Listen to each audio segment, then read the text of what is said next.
Ms. Miller, you're here to prove to your ex-boyfriend, Scotty Rasmussen, that he is not the father of your 3-year-old daughter, Zaylee Rasmussen. Yes, Your Honor. Mr. Rasmussen, you claim the real reason Ms. Miller is denying your Zaylee's father is because she hates you. Yes, Your Honor. You say you've been there for your daughter her entire life, and you're here today to prove you are Zaylee's father. Yes, Your Honor. All right, Mr. Rasmussen, why is Ms. Miller saying you're not Zaylee's father? Your Honor, I believe it's just out of pure hatred. She just doesn't want me to have visitation. I drive 160 miles every other weekend just to pick up my daughter and drop her off. That's about 10,000 miles. That's wear and tear on my car. She doesn't have a driver's license. She doesn't have any way to bring her to me. She doesn't have any way to meet me halfway. You say she hates you? Why does she hate you? She hates me because at the end of the relationship, when things got rocky, I'll admit it, I did go to another woman. I'll be the first to admit that. You know, it was my mistake. Is that true, Ms. Miller? No. It's not? No. Tell me what you believe to be true in this situation. Yes, I was very mad at him for being a cheater. He cheated on me through pretty much our whole relationship. No, I do not hate him because of that. I lost my respect for him, yes. He says this is about visitation, too. He loves his daughter, but you don't want him to have the visitation. Is that true? Yes, Your Honor. Why is that? Because I believe that the only reason why he wants the visitation is to claim her on his taxes. That is the furthest thing from the truth. I want my visitation because my daughter means the world to me. I want to be in her life as much as I possibly can. I mean, if he's driving 160 miles each way every other weekend, the money he would get in his taxes, he's spending in gas. I'm paying my child support. I have my child support payments right here, plus an additional $3 fee, plus an additional $60 annual fee just to pay my child support. You pay $50 a week. Just under $50 a week. Plus that $3 with every check, plus another $60 every year to the state. And that's not very much to get what she needs. Is it enough to buy her clothes so she doesn't have to wear cut-off sweatpants and the same T-shirt every time I pick her up? I do that because I don't want... Is it enough money to buy her underwear so you don't got to keep putting her in diapers at 4 years old? I have underwear for her. And she is not in diapers. She is in pull-ups. She is in training right now. She is having problems. She is. But what he's saying, Miss Miller, is it's clearly not about money if he's paying his child support. And he also spends money coming to see her. What is this really about for you? Why is it you don't want him involved in this child's life? Because I still believe that he is not hers. Okay, and listen, that's what we're here for. I want to get down to the bottom of the truth. Yeah. You don't believe he's her biological father? Yes, Your Honor. So explain to me why. When she was conceived in March of 2011. He wasn't even in the same state. He was in Vegas. And at that time in March, I wasn't even with him. I was with somebody else because he broke up with me because he cheated on me. I'll be the first to admit it was a mistake. Okay. We've gotten the fact that you two have an on and off relationship that has infidelity woven through. I understand that. Ms. Miller, you were stating to the court that you were intimate with someone else and you believe that you were intimate with that other person during the time Zaylee was conceived and Mr. Rasmussen was all the way in Las Vegas. Yes, Your Honor. But clearly at some point, Mr. Rasmussen either thought or was informed that he was her biological father because he is paying child support, he's still driving 160 miles each way, and she has his last name. Mr. Rasmussen, up until Zaylee was 5 or 6 months old, you believed you were the only possible biological father. That is correct. We never broke up. There was never any, that I can recall, there was never any split there. The relationship was on and off in a sense, but we never. But by that time she was born, so she already had your name. She already had my name. Did you sign the birth certificate? That is correct. Your name's on the birth certificate. I have Jerome, that right. Will you hand me that, please? I have that right here. My name is on that. On the birth certificate? Yep, I was at. You're at the birth? I was at the birth. I was at every single doctor's appointment. When Zaylee was born, you were at a doctor's appointment. I was at home because I had to work that day. I was at my job as a cashier.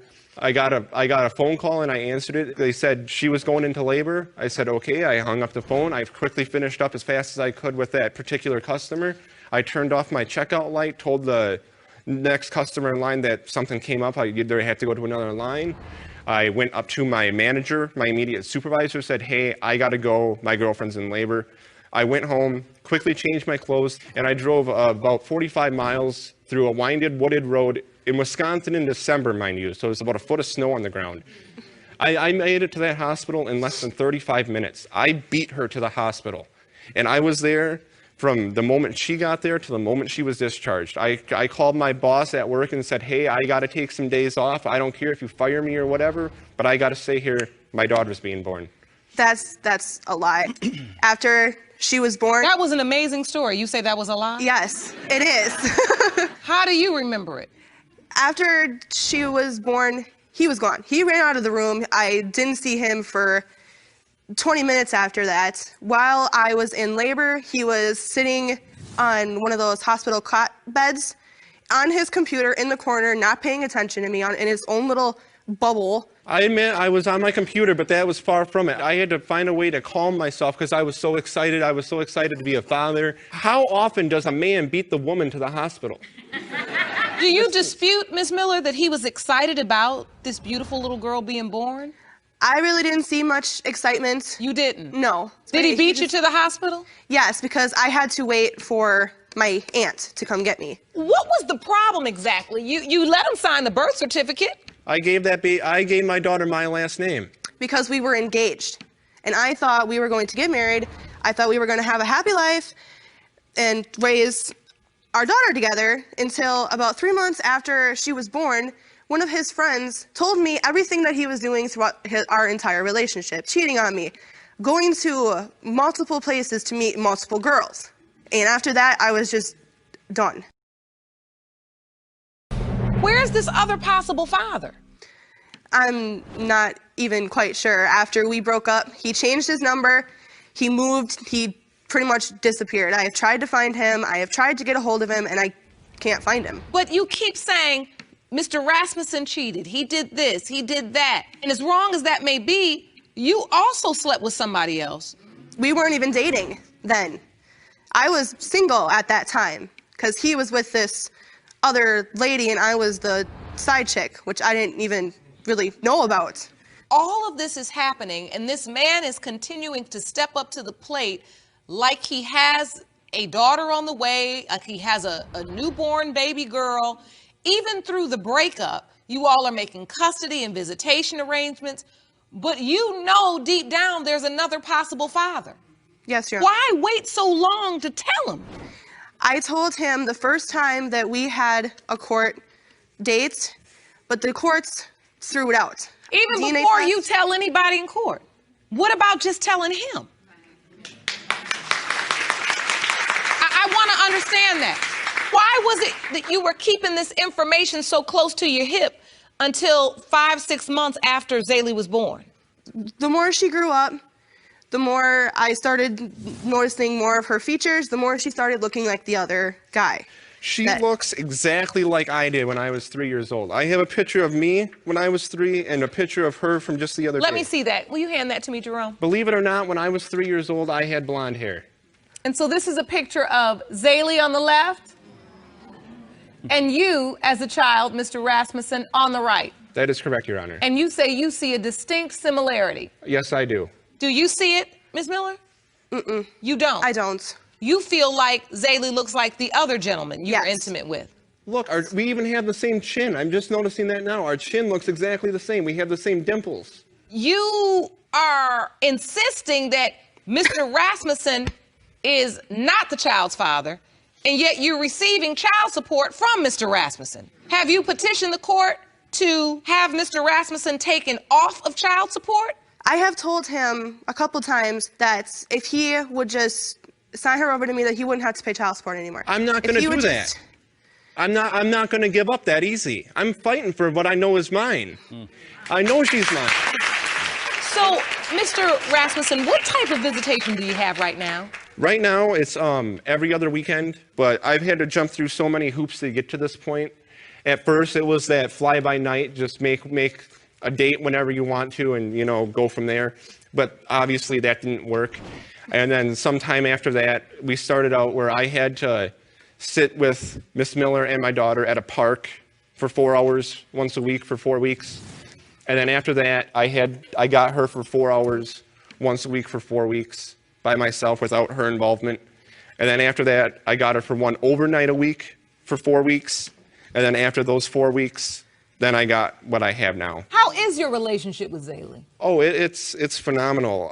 Every time I get her, I try to make the best I can out of it. Even if I don't have any money from, you know, having to put gas in the car and pay the child support and everything, we try to do as much as I try to do as much as I can with her, whether it be something as little as, you know, going to the park or going fishing or going to, you know, an amusement attraction. You know, every little memory at that age, you know, means more than anybody can possibly fathom. Jerome, I think it's time for the results. Okay. Thank you. These results were prepared by DNA Diagnostics, and they read as follows. Case of Miller versus Rasmussen. When it comes to 3-year-old Zaylee Rasmussen, it has been determined by this court. Mr. Rasmussen, you are not the father. Miss Miller. Be respectful. Sorry. Miss Miller. I'm sorry. That's a lot of nerve, considering the alternative is somebody that don't want nothing to do with you or your child. I'm sorry. That's a lot of nerve. You just showed me where your priorities were right there. I'm sorry. Because I held out hope that you weren't just acting a fool because you so mad at him because he cheated on you that you would cheat your child out of a father. But that cheering you did, what you cheering? I'm a single mother with nobody that loves me or my child. What you cheering for? I'm not. No, you were. He is over here breaking down because he loves this child so much. I sit here day after day after day with women hoping a man would drive 16 miles to see their baby, much less 160 miles each way, and abide by a court order and sign a birth certificate and come day after day and week after week so they can grow visitation to have a relationship with a child. And you have no compassion for not just him, but for Zaylee. She's 3 years old. Now, he's not just going to be heartbroken. We got to break this news to her. And y'all over here cheering like it's a sport. This is this baby's life. And I asked you, where's this other man? I don't know. And you know he don't want nothing to do with you. Sitting up there cheering. Mr. Rasmussen, I am so sorry. I know this hurts you. Thank you, Your Honor. I don't know what I'm going to do. She's my whole world. Everything I do is for her. She was the reason I went to work every day. I know you have a bond with her. I feel like my whole world is in ruins now. Oh. Miss Miller, I'm going to say this to you before I adjourn court.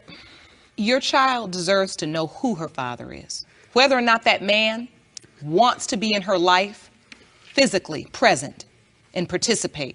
He does have a legal obligation to help support her financially. It's important that you make this right. She'll one day ask, where's my father? Every action you take from this point will write the story that you will later have to tell her. I wish you the best of luck. We have counseling for you. Court is adjourned.